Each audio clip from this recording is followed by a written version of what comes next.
Hello everyone. எல்லாம் நல்லா இருக்கீங்கன்னு நினைக்கிறேன். ஸோ வீடியோ பார்த்து ரொம்ப நாளாச்சுன்னு தெரியுது. கொஞ்சம் ஒர்க்கு சில பல விஷயங்களால் வீடியோ கொஞ்சம் ப்ராப்பராக வரல. இதுக்கப்புறம் வீடியோஸ் கொஞ்சம் கரெக்டாக நான் போடுறதுக்கு ட்ரை பண்ணுறேன்.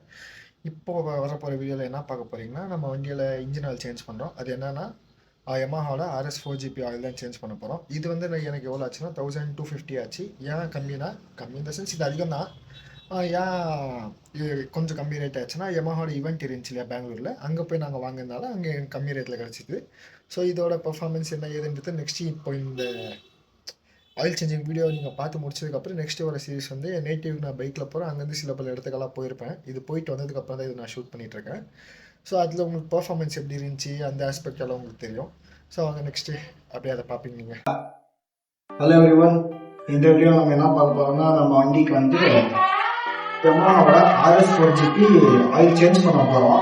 ஸோ நான் என்னோட மங்களூர் ரைட்லேயே உங்களுக்கு நான் சொல்லியிருப்பேன், என் ஃப்ரெண்டு வண்டிக்கு அதே தான் சேஞ்ச் ஆகிருக்கு. நம்ம வண்டியில் சேஞ்ச் பண்ணிட்டு எப்படி இருக்குன்னு பார்க்கணுன்ட்டு ஆயில் ஃபில்டர் மாற்றுறதுக்கான ஸ்பேனர் வரும். இது சைஸ் 8 ஸ்பேனர், இது கரெக்டாக இருக்கும். அப்புறம் யமஹாவோட சர்வீஸ் சென்டர்லேருந்து வாங்கிட்டு வந்த ஆயில் ஃபில்டர். அதுக்கப்புறம் இதுக்கு என்கிட்ட டார்க் ரிங்ஸ் இல்லாததுனால ஸ்பேனர் எதுவும் செட் ஆகல. 1890 ரிங் ஸ்பேனர் இல்லாததுனால நான் என்ன பண்ணிட்டேன், இந்த ஜின்னுக்காவது வீல் நட் கழுத்துற ஸ்பேனர் தான் யூஸ் பண்ணிட்டு இருக்கேன். என் காரோட ரிங்ஸ் இது கரெக்டாக செட் ஆகுது. ஓகே, ஃபர்ஸ்ட் நம்ம ட்ரெயின் போல்ட் கழட்டிடுவோம். ட்ரெயின் நம்ம ஆன்டி கிளாக் வைஸ் இப்படி திருப்பணும். ஏன்னா இப்போ நம்ம யூஸ் பண்ணும்போது ஆப்போசிட்ல யூஸ் பண்ணோம்னா போல்ட் இப்படி திருப்பணும். அதே ஆங்கிள் இப்படி கீழே இருந்தோம்னா இப்படி திருப்பணும்.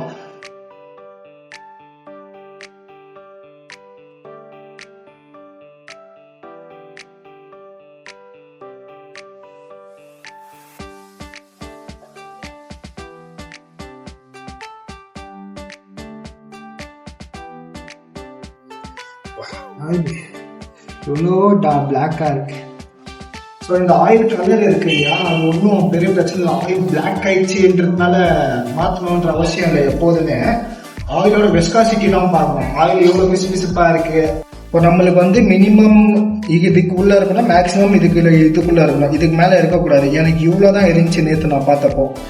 ஸோ அந்த லெவலில் இருக்கக்கூடாது. அதுக்கப்புறம் வந்து நான் ட்ரைன் பண்ணுறதுக்கு முன்னாடி வண்டி கொஞ்சம் வெளியே ரவுண்ட் அடிச்சு தான் வந்தேன். அதுக்கு தான் கொஞ்சம் ஐடியாவில் விடல. இல்லைன்னா வண்டியை கொஞ்சம் ஐடியாவில் விடணும் ஆயிடுச்சு. நம்ம கிட்ட சென்டர் ஸ்டாண்ட் இல்லை இல்லையா, அதனால நம்ம இப்படி நேரம் பண்ணுறோம். திரும்பி இந்த ஆயில் வருது, இது இந்தியா கொண்டாந்து இது பண்ணோம். ஆயில் எவ்வளோ பிளாக்காக இருக்கானா. வண்டி இப்போ எக்ஸாக்டாக சொல்லணும்னா 2800 கிலோமீட்டர் சம்திங் இருக்கும் ஓடி இருக்கும் வண்டி. ஓகேங்களா, இது ஒரு ஸ்டெய்லர் மாதிரி உள்ள இருக்கும். நம்ம வண்டியில வேர் ஆஃப் ஆகிற சின்ன சின்ன பீசஸ் எல்லாமே வந்து இன்னும் வந்து டெபாசிட் ஆகும். ஓகேவா, எதுவும் பெருசா வேர் ஆஃப் ஆகல. நமக்கு நல்லா தான் இருக்கு. இங்க ஒரு ஓரிங் இருக்கு, இதுவும் நல்லா தான் இருக்கு. இங்க ஒரு ஓரிங் இருக்கு, இது ரெண்டுமே நல்லா தான் இருக்கு இப்போதைக்கு. ஸோ இதுல எனக்கு எதுவும் பிரச்சனை இல்லை. நெக்ஸ்ட் இப்போ நம்ம இதை கழிக்கும் போது தான் ஆயில் ஃபில்டர் ஹெட்ல ஒரு ஓரிங் ஒன்று வரும். அது எப்படி இருக்குன்னு பார்க்கணும். ஸோ எனக்கு ஓரிங்ல இப்போதைக்கு பிரச்சனை இல்லை, நல்லா தான் இருக்கு. ஓகே, இப்போ எனக்கு கழுவுவோம். இங்க வந்து இப்போ ஆயில் ஊற்றும்.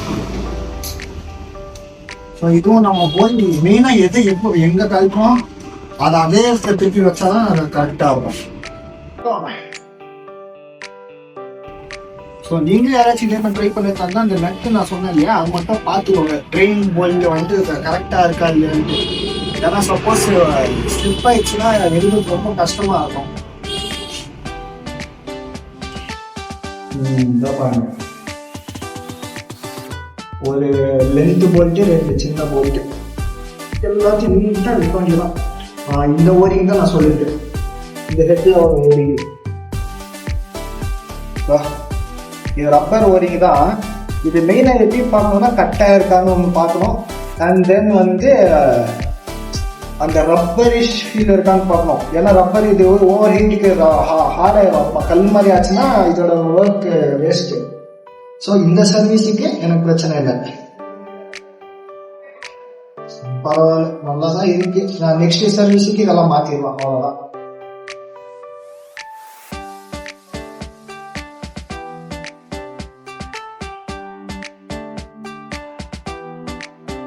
ஓகே, ஆயில் ஃபில்டரும் கழட்டி வச்சு. ஓகே, இப்போ வந்து நம்ம எல்லாம் ரிமூவ் பண்ணியாச்சு, ஆயில் ஃபில்டர் ரிமூவ் பண்ணியாச்சு. இப்போ நெக்ஸ்ட் ஆயில் எல்லாம் போறதுக்கு முன்னாடி எல்லாத்தையும் க்ளீன் பண்ணிக்கலாம். எனக்கு வண்டியில திரும்பி மாட்டுவோம் இல்லையா, ஸ்டெயினரு அந்த வந்து எல்லாத்தையும் கொஞ்சம் க்ளீன் பண்ணி வச்சுக்கலாம். ஓகே, நம்ம ட்ரெயின் போல்ட்டு டைட் பண்ணியாச்சு. அது டைட் வைக்கும்போது பார்த்து டைட் வைக்கணும், ரொம்ப டைட் வச்சிங்கனாலும் கஷ்டம். அதுக்கப்புறம் வந்து என்னப்பா ஸ்லிப்பாகாமல் வச்சுருவோம் டைட்டு, நம்ம ஸ்ட்ராங்காக ஸ்லிப் ஆகக்கூடாது. சரி, இப்போ இதில் ஊற்றுறதுன்னு திருப்பி சொல்லிக்கிறேன். இது ஆயில் ஃபில்டரில் கொஞ்சம் ஆயில் ஊற்றி வச்சுருங்க. ஏன்னா அப்போ தான் இதோ ஃபஸ்ட் இது ஃப்ரெஷ்ஷாக இருக்கிறது இந்த ஆயிலில் ஊறுது. ஸோ இந்த மாதிரி ஊறிச்சுனா தான் அதுக்கப்புறம் வந்து நம்மளுக்கு இதாகும். என்னதுப்பா, ஆயில் சர்க்குலேஷன் ஓப்பனிங் ஸ்டார்டிங்க்கு ஈஸியாக இருக்கும். டக்குன்ட்டு முடிச்சாச்சு. ஓகே, ஆயில் இதில் நல்லா ஊறிச்சு, தெரியுதா? அப்படியே இதோ இந்த சைடு ஹோல்ஸ் இருக்கு இல்லையா, இது வச்சு இது வச்சுட்டா முடிஞ்சிச்சு. அதுக்கப்புறம் நம்ம இதை க்ளோஸ் பண்ணிக்க வேண்டியதான். ஃபஸ்ட்டு லென்த்து போல்ட் எடுத்துக்கலாம். லென்த்து போல்ட் வந்து இந்த சைடு கீழே வரும். அப்புறம் ஸ்டார்டிங் வந்து எல்லாமே கையில் டைட் பண்ணதுக்கப்புறம் ஸ்பேனரில் டைட் பண்ணும்போது ஓவர் டைட் பண்ணிடுறாங்க. அப்புறம் த்ரெட்டு கிட்ட போச்சுன்னா அப்புறம் கேஸே மொத்தமாக மாற்றின மாதிரி இருக்கும். ஒரு ஆவரேஜாக ஓரளவுக்கு இருக்கட்டும், அப்போ தான் கரெக்டாக இருக்கும். ஓவர் டைட்டும் பண்ணக்கூடாது. Yamaha Loop RS 4GP நம்ம வண்டிக்கிட்ட.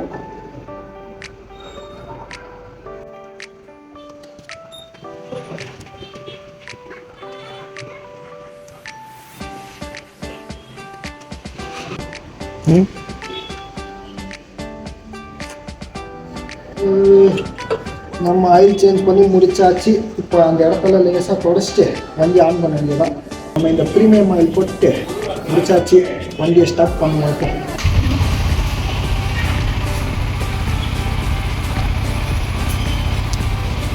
இப்போ வண்டி எதுவும் முடிக்க தேவையில்லை, ஃபியூ செகண்ட்ஸ் அப்படியே ஐட்லிங்கில் இருக்கட்டும். ஆயில் லெவல் கரெக்டாக இருக்குதுப்பா. இது இன்னொரு அடி காட்டு. ஆயில் லெவல் கரெக்டாக இருக்குது. ஒரு 10 to 15 செகண்ட்ஸ் நான் ஐடியில் ரன் பண்ணிட்டேன். அப்போ ஸோ அவ்வளோதான் முடிஞ்சு. வண்டியோட ஜென்ரல் சர்வீஸ் நம்மளே பண்ணிட்டு, என்ன ஏர் ஃபில்டர் ஒன்று தான் மாற்றலை, அது ரீசெண்டாக க்ளீன் பண்ணி போட்டிருக்கு. அதனால பெருசாக பிரச்சனை இல்லை. ப்ளஸ் எனக்கு எங்கேயும் லேக் இல்லை. நமக்கு இப்போ ஆல்ரெடி டைம் ஆகிடுச்சு. ஆயில் சேஞ்ச் பண்ணாமல் நம்ம போக முடியாது. ஏன்னா நான் போனோன்னா இப்போ வண்டி ஃபஸ்ட்டு டைம் பண்ண லாஸ்ட் சர்வீஸ்லேருந்து எவ்வளோ தெரியுமா ஆகிடும், சம்வேர் அரௌண்ட் 4200 அந்த ரேஞ்ச் வரைக்கும் போயிடும். ஸோ அவ்வளோ புஷ் பண்ணக்கூடாது. நான் ஜென்ரலாக புஷ் பண்ண மாட்டேன். நான் எப்போதுமே 2500 to 3000 ரேஞ்சுக்குள்ளே தான் நான் மாற்றுவேன். ஸோ ஆயில் ஃபுல்லாகவும் அதோட பொட்டென்ஷியலை யூஸ் பண்ணாமல், அந்த ரெஸ்பான்சிபிலிட்டி யூஸ் பண்ணாமல் இருக்கிற டைம்லேயே நான் மாற்றிடுவேன். அதனால தான் எனக்கு பர்சனலி வரைக்கும் வண்டி செம்ம ஸ்மூத்தாக இருக்குது. 3000 ரொம்ப ரேரு. 3000 கிலோமீட்டர் ஓடுனதுக்கப்புறம் நான் சர்வீஸ் விட்டுறது.